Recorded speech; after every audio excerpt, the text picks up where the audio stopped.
দর্শক, আমরা এই মুহূর্তে রয়েছি ঢাকা খুলনা মহাসড়ক, অর্থাৎ যে প্রধান সড়ক রয়েছে খুলনা এবং ঢাকা বাগেরহাট জেলার মোল্লাহাট গোপালগঞ্জ থেকে ছেড়ে আসা যে রোডটা রয়েছে, সেই মেসার্স রহিমা ফিলিং স্টেশনের এইখানে দাঁড়িয়ে আছে।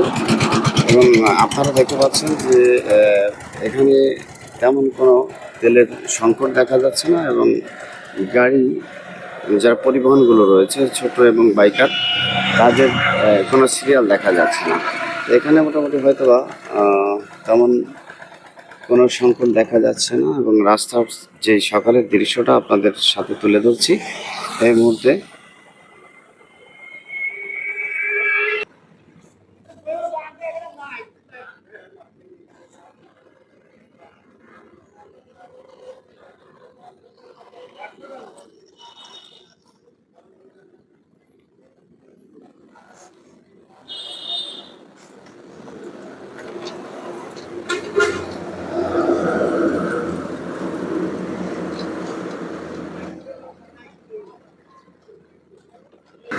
মাঝে মাঝে যে ট্রাকগুলো দেখা যাচ্ছে এখানে ডিজেলের জন্য এই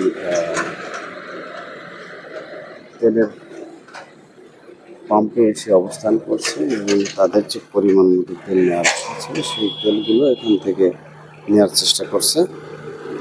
তাদেরকে আমি দেখাচ্ছি, পরিবহনগুলো দুই পাশে দাঁড়িয়ে আছে এবং পাশে